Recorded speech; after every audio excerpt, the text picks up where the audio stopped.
Ke informasi selanjutnya, untuk ketiga kalinya Ubud Food Festival digelar. Di sana pengunjung dapat mencicipi beragam makanan lezat di tengah nuansa pegunungan. Setiap harinya sekitar 2.000 pengunjung lokal dan mancanegara kunjungi festival ini.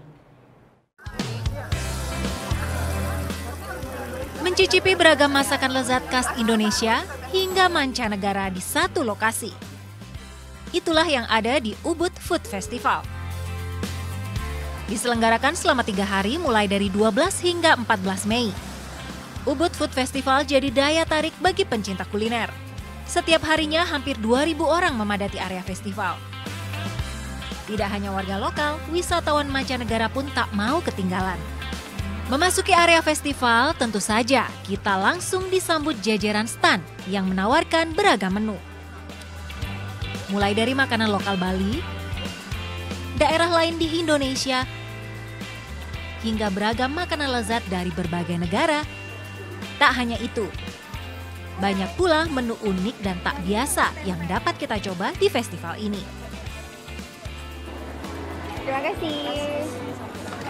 Nah, datang ke festival kuliner rasanya tidak lengkap kalau tidak mencoba makanan yang unik-unik. Kalau ini sekarang saya akan coba gelato, tapi bahan dasarnya dari tempe. Ternyata tempe dibuat gelato pun enak banget. Rasa tempenya ada, tapi dibalut dengan manisnya gelato. Enak banget sih ini.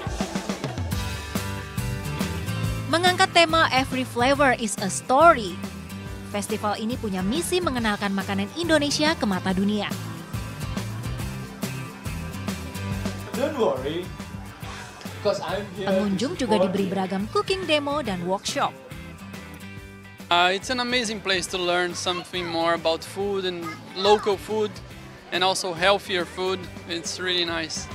What do you think about the class? They are pretty interesting. Yeah. Nice workshops and talks. Nice. Yeah, and tastings.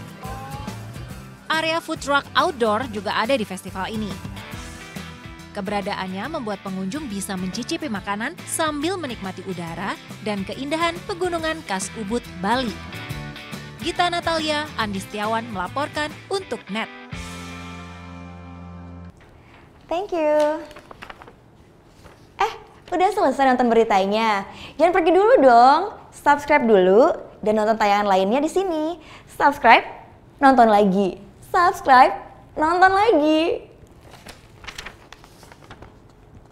Kak.